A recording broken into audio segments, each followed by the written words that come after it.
السلام علیکم ورحمۃ اللہ وبرکاتہ۔ ناظرین کرام، جیسا کہ آپ جانتے ہیں کہ 2021 کا سال ختم ہونے والا ہے اور 2022 شروع ہونے کو ہے اور 1-2 دن باقی رہ گئے ہیں۔ لہٰذا اب ہمیں یہ دیکھنا ہے کہ اسلام میں سال کے آنے پر جشن کا منانا اور سیلیبریٹ کرنا اور خوشیوں کا منانا اور نئے سال پر ایک دوسرے کو مبارکباد دینا کیسا ہے، اور کیا یہ چیز نبی صلی اللہ علیہ وسلم سے ثابت ہے، صحابہ اکرام سے ثابت ہے، یا تابعین طبع تابعین کے زمانے میں اس کا چلن رہا ہے۔ ہمیں یہ دیکھنا ہے۔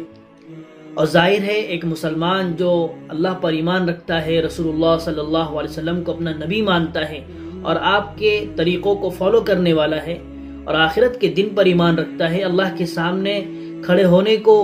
جو ہے یقین سے بالکل تصور کرتا ہے کہ مجھے اللہ کے سامنے کھڑا ہونا ہے، آخرت اپنی زندگی کا جواب دینا ہے، تو ایسا مسلمان ہمیشہ یہ چاہتا ہے کہ میں اپنی زندگی کا ہر عمل اسلام کے مطابق کروں، اللہ کی مرضی کے مطابق کروں اور نبی صلی اللہ علیہ وسلم کے طریقے مبارکہ کے مطابق کروں۔ لہٰذا آئیے جانتے ہیں کہ اسلام میں اس بات کی کتنی اجازت ہے اور اسلام کی کیا تعلیم ہے کہ نئے سال کے آنے پر اور نیو ایئر کے آنے پر اسلام کی کیا تعلیم ہے، کہ اسلام کیا اجازت دیتا ہے سیلیبریٹ کرنے کی، کیا اجازت دیتا ہے جشن منانے کی، کیا اجازت دیتا ہے ایک دوسرے کو مبارکباد دینے کی۔ ناظرین، آپ جانتے ہیں کہ نئے سال کے آنے پر بہت سارے لوگوں کو انتظار ہوتا ہے کہ وہ 31 دسمبر کے رات کے 12 بجے کا انتظار کرتے ہیں، اور جیسے ہی رات کے 12 بجتے ہیں ویسے ہی سارے لوگ اکثر لوگ جو ہے اس رات کو مناتے ہیں اور اس میں کیک کٹا جاتا ہے اور نیو ایئر کی صدائیں گونجتی ہے اور روڈ پر جو ہے باقاعدہ ایک دوسرے کو جو ہے مبارکبادیں دی جاتی ہیں، گھروں میں مبارکبادیں دی جاتی ہیں اور طرح طرح کی خوشیوں کا انتظام کیا جاتا ہے اور ناچ گانوں کی محفلیں اور نائٹ کلب میں اس کا اہتمام ہوتا ہے، شباب و کباب کی محفلیں سجائی جاتی ہیں اور اسی طریقے سے جو ہے ہر انداز میں جو ہے جو بھی خوشی کا انداز ہے اس کو اپنایا جاتا ہے۔ لیکن ناظرین، اب مسلمان کے لیے کیا تعلیم ہے ہمیں یہ دیکھنا ہے۔ آئیے جانتے ہیں اور یہ بھی جانتے ہیں کہ یہ ہیپی نیو ایئر کا جو چلن ہے اور جو سال کے جشن منانے کی جو روایت ہے یہ کہاں سے چلی ہے، کس قوم کی طرف سے اس کا جو ہے وجود ہوا ہے، کس نے اس کو ایجاد کیا ہے۔ آئیے جانتے ہیں۔ سب سے پہلے تو یہ جان لیتے ہیں کہ یہ نیو ایئر کے منانے کا جو جشن منانے کا جو سلسلہ اور جو روایت چل پڑی ہے یہ بتایا جاتا ہے کہ عیسائیوں کی ایجاد ہے، اور عیسائی اس انداز میں اس کو مناتے ہیں، اس لیے مناتے ہیں کہ ان کے عقیدے کے مطابق 25 دسمبر کو حضرت عیسیٰ علیہ السلام کی پیدائش ہوئی، جسے کرسمس کہا جاتا ہے، کرسمس ڈے وہ مناتے ہیں، اور اسی کا جشن وہ 5 دن 6 دن یعنی سال کے نئے سال کے آنے تک مناتے ہیں، اس کی خوشیاں مناتے ہیں اور پھر اسی میں ہیپی نیو ایئر کا جو ہے ایک جشن منایا جاتا ہے۔ لہذا وہ اس کو سیلیبریٹ کرتے ہیں، اس کا جشن مناتے ہیں۔ تو گویا کہ یہ جو طریقہ ہے اور یہ جو جشن منانے کا جو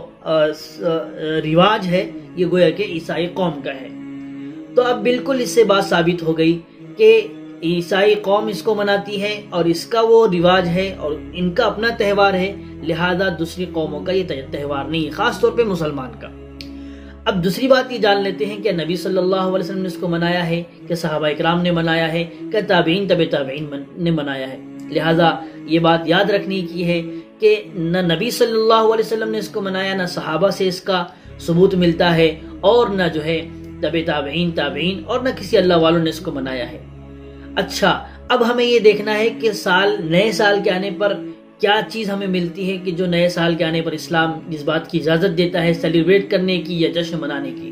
تو سوائے ایک دعا کے صحابہ اکرام ایک دوسرے کو یہ دعا جو ہے دیا کرتے تھے اور پڑھتے تھے اور تلقین کرتے تھے کہ نئے سال کے آنے پر یا نئے مہینے کی شروعات پر یہ دعا پڑھتے تھے، اللہم ادخلہ علینا بالامن والایمان والسلامۃ والاسلام ورضوان من الرحمن وجوار من الشیطان، کہ اللہ اس نئے سال کے اس آنے والے نئے سال کو ہمارے لیے امن و ایمان کے ساتھ، سلامتی اور اسلام کے ساتھ، اور رحمان یعنی اللہ کی خوشنودی اور رضامندی کے ساتھ، اور اسی طریقے سے شیطان کی پناہ کے ساتھ اس کو داخل فرما اور یہ سال ہمارے لیے باعث خیر و برکت بنا، نیکی کا سال بنا۔ بس اتنا ثبوت ملتا ہے کہ بس جو ہے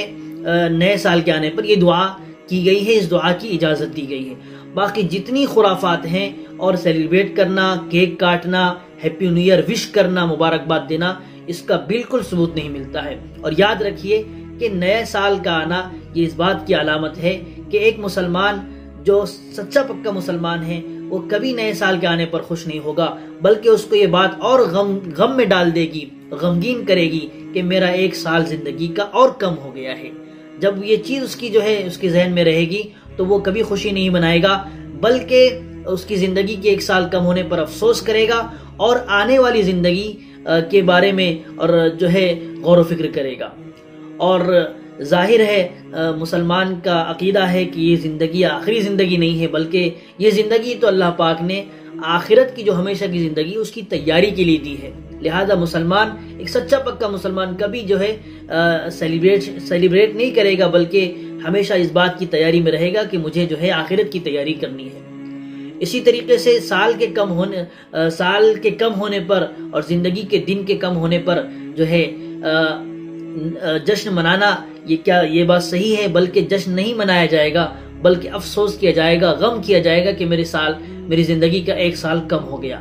حضرت عبداللہ بن مسعود رضی اللہ تعالیٰ عنہ فرماتے ہیں کہ مجھے اتنی شرمندگی، اتنی ندامت، اتنا افسوس کسی بات پر نہیں ہوا جتنا کہ میرے زندگی کے ایک دن کم ہونے پر ہوا، جس میں سورج غروب ہو گیا، ایک دن کم ہو گیا اور میرے عمل میں اضافہ نہ ہو سکا، یعنی میں کوئی خیر کا کام نہیں کر سکا۔ اسی طریقے سے حضرت حسن بصری رحمۃ اللہ علیہ فرماتے ہیں کہ اے انسان، اے ابن آدم، یہ جو دن ہے وہ تیرے زندگی کا مجموعہ ہے، دن جو ہے زندگی کے مجموعے کا نام ہے۔ جب ایک دن کم ہوگا، ایک سال کم ہوگا، گویا کہ تیری زندگی کا کچھ حصہ کم ہو جائے گا۔ تو یہ وہ چیزیں ہیں جو ایک سچے پکے مسلمان کو، انسان کو جو آخرت پر، اللہ پر، رسول پر ایمان رکھتا ہے، وہ کبھی جو ہے اس بات کو جو ہے سیلیبریٹ نہیں کرے گا سال کو، اور جشن ہیپی نیو ایئر کبھی وش نہیں کرے گا، بلکہ ہمیشہ جو ہے اس بات کی فکر میں رہے گا کہ مجھے اس زندگی، آنے والی زندگی کے لیے تیاری کرنی ہے۔ ناظرین، دوسری چیز یہ ہے کہ اب جب سال ختم ہو رہا ہے تو اب اس میں ذمہ داری کیا ہے، کیا کرنا چاہیے، کیا نہیں کرنا چاہیے۔ تو اس میں دو باتیں کرنی چاہیے۔ ہر سال جو بھی آتا ہے اور جاتا ہے وہ ہمیں دو چیزوں کی تلقین کر کے جاتا ہے۔ ایک تو اس بات کی طرف توجہ دلاتا ہے کہ ماضی کا احتساب کرو، یعنی جو گزر گیا تم نے اس میں کیا کھویا، کیا پایا، اور مستقبل اور فیوچر کی تیاری کرو۔ یہ دو چیزیں، یہ ہر سال جو ہے ہمیں اس بات کی طرف توجہ دلاتا ہے۔ اب ماضی میں ہمیں دیکھنا ہے کہ دینی اور دنیاوی اعتبار سے، کہ دینی اعتبار سے ہمارا کیا نقصان ہوا، ہمارے عبادتوں میں کتنی کوتاہی ہوئی، معاملات میں کتنی کوتاہی ہوئی، اللہ کے حقوق ضائع کیے یا ہم نے پورے کیے، برباد کیے، بندوں کے حقوق مارے یا ہم نے اس کا جو ہے خیال رکھا۔ یہ دینی اعتبار سے ہمیں خیال رکھنا ہے ماضی میں جو سال گزر گیا، اور اسی طریقے سے دنیاوی اعتبار سے بھی ہم نے کتنی پڑھائی کی، کتنا ہم نے کاروبار کیا، کتنا ہم نے گھر کو جو ہے گھر کی جو ہے مسائل کو دور کیا اور گھر والوں کے مسائل کو دور کیا۔ تو یہ ماضی کا جو ہم نے اگر احتساب کریں گے، ماضی کے بارے میں سوچیں گے، تو پھر ایسی صورت میں ہمیں جو ہے یہ جذبہ پیدا ہوگا کہ اب فیوچر میں جو ہے ہمیں کیا کرنا ہے، مستقبل میں ہمیں کسی خوبصورت زندگی بنانی ہے۔ اب جو غلطیاں ماضی میں ہو چکی ہیں، جو کچھ ہم نے کھویا ہے ماضی میں، اب ہم اس کو پانے کی کوشش کریں گے اور اچھے سے اچھا لائحہ عمل بنا کے ایک پلان کے تحت ہم اپنی زندگی گزاریں گے۔ دینی اعتبار سے بھی یعنی ہم اپنی نمازوں میں پابندی کریں گے، عبادتوں میں پابندی کریں گے، عبادتوں کا اہتمام کریں گے، اللہ کو راضی کرنے کی کوشش کریں گے، جتنے بھی نیک کام ہیں جو ہم سے چھوٹ گئے ہیں، نیک کاموں کی کوشش کریں گے، نیک کام کریں گے، اور جو ہے اسی طریقے سے دنیاوی اعتبار سے اپنے کاروبار کو مضبوط کریں گے، پڑھائی میں جو ہے مضبوط ہوں گے، اور اسی طریقے سے اور جو ہے جتنی بھی دنیاوی اعتبار سے، دینی اعتبار سے چیزیں ہیں، ہم اس کو مضبوط کرنے کی کوشش کریں گے۔ اور جو ہے سال کا منانا اور یہ سیلیبریٹ کرنا یہ ایک عقل مند انسان کی علامت نہیں ہے، بلکہ عقل مند انسان تو وہ ہے جو ہے ماضی کا احتساب کرے، ماضی میں کھوئی ہوئی چیزوں کو پانے کی کوشش کرے۔ نبی صلی اللہ علیہ وسلم نے فرمایا کہ 5 چیزوں سے پہلے غنیمت جانو، جوانی کو بڑھاپے سے پہلے غنیمت جانو، صحت اور تندرستی کو بیماری سے پہلے غنیمت جانو، اور خالی اوقات کو فرصت والے اوقات کو مشغولی سے پہلے غنیمت جانو، اور اسی طریقے سے مالداری کو فقیری سے پہلے غنیمت جانو، اور اسی طریقے سے زندگی کو موت سے پہلے غنیمت جانو۔ تو آپ خود جانتے، ہر آدمی جانتا ہے کہ میرا جو سال گزر گیا ہے اس میں کیسے کیسے تجربات ہوئے، کیسے کیسے واقعات پیش آئے، اور کتنا جو ہے معاملہ جو ہے خراب رہا، کتنا نقصان ہوا، لاس ہوا۔ تو اگر آدمی یہ سوچے گا تو کبھی سال کو نہیں منائے گا۔ اور اسلامی اعتبار سے بھی ایک مسلمان کی بالکل یہ پہچان نہیں ہے کہ وہ جو ہے نئے سال پر آنے پر خوش ہو، بلکہ وہ ہمیشہ اس بات کی طرف اپنی توجہ مرکوز رکھے گا، ہمیشہ یہ سوچے گا کہ اللہ میرا یہ سال جو ہے بہت ناکام رہا، ناکامیاب رہا، میں دینی اعتبار سے بھی کمزور رہا، دنیاوی اعتبار سے بھی کمزور رہا، میں نے تجھ کو بھی راضی نہیں کیا، نہ گھر والوں کو راضی کیا، اب اللہ تو نے ایک موقع اور دیا ہے مجھے زندگی کا، اسی لیے اب میں جو ہے ارادہ کرتا ہوں، عزم کرتا ہوں کہ اللہ اب میں جو ہے کوتاہیوں کو جو ہے کوتاہیاں نہیں کروں گا، کمیاں نہیں کروں گا، اور جو کچھ کھویا ہے اس کو پانے کی کوشش کروں گا۔ اللہ آپ کی مدد شامل حال رہے، میں اس کی دعا کرتا ہوں۔ اور آخری چیز ناظرین، بہت ڈرنے کی بات ہے کہ نبی صلی اللہ علیہ وسلم نے فرمایا کہ جو شخص جس قوم کی مشابہت اختیار کرے گا، جس قوم کے طرز پر چلے گا، ان کے طریقوں کو، ان کے کلچر کو اپنائے گا، تو کل قیامت میں اس کا حشر اسی کے ساتھ کیا جائے گا اور اسی کے ساتھ اس کو کھڑا کیا جائے گا۔ ابھی وہ مسلمان تھا، جب وہ دنیا میں جی رہا تھا، مسلمان کی زندگی جی رہا تھا، اسلام والی زندگی جی رہا تھا، مسلمان ہو کر جو ہے جی رہا تھا، لیکن اس کے عقائد، اس کا کلچر اور اس کا طرز حیات بالکل غیروں کی طرح تھا۔ تو آج تو مسلمان نظر آ رہا تھا، نام اس کا مسلمان تھا، خاندان اس کا مسلمان تھا، لیکن کل قیامت میں، کل حشر کے میدان میں اس کو کافروں کے ساتھ کھڑا کر دیا جائے گا۔ اس لیے بہت ڈرنے کی بات ہے اور توبہ کرنا چاہیے کہ اللہ اگر ہم نے اس سے پہلے اس کو منایا ہے، اس میں شریک ہوئے ہیں، یا کسی بھی طریقے سے ہم نے اس میں پارٹیسپیٹ کیا ہے، تو اللہ ہمیں معاف فرمائے، کیونکہ ہمیں معلوم نہیں تھا، اب ہمیں معلوم ہو چکا ہے کہ یہ ہمارا طریقہ نہیں ہے، یہ نبی صلی اللہ علیہ وسلم کا طریقہ نہیں ہے، صحابہ کا طریقہ نہیں ہے۔ لہذا اب ہم جو ہے اللہ سے دعا مانگتے رہے توفیق کی کہ اللہ ہمیں ان تمام خرافات سے بچا، ہمیں ان تمام چیزوں سے بچا، ان تمام چیزوں سے بچا جو اسلام کے خلاف ہے، جو اللہ کے قہر کو اور اللہ کے عذاب کو دعوت دینے والی ہے، نبی کی روح کو تڑپانے والی ہے اور شریعت کے خلاف جو ہے جانے والی ہے۔ ان تمام چیزوں سے اللہ ہماری حفاظت فرماتے رہے، یہ دعا کرتے رہنی چاہیے۔ اور جو ہے جب ہم کو یہ چیز معلوم ہو گئی تو اب ہمیں اپنے ان بھائیوں تک بھی اس کو پہنچانا چاہیے جن کو دین کی معلومات نہیں ہے، جن کو حقائق معلوم نہیں ہے۔ لہٰذا جب حق بات معلوم ہو گئی تو خود بھی عمل کرنا ہے اور دوسروں تک بھی پہنچانا ہے، تاکہ ہم بھی جو ہے اس سے بچیں اور ہمارے وہ بھائی بھی جو دین کی معلومات نہیں رکھتے، وہ دین کی معلومات پہنچنے کے بعد وہ بھی جو ہے ان تمام چیزوں سے بچتے رہے۔ لہٰذا اللہ تعالیٰ سے دعا ہے کہ اللہ ہمیں ان تمام خرافات سے بچائے اور ہمیں دین اسلام پر 100% زندگی گزارنے کی توفیق عطا فرمائے۔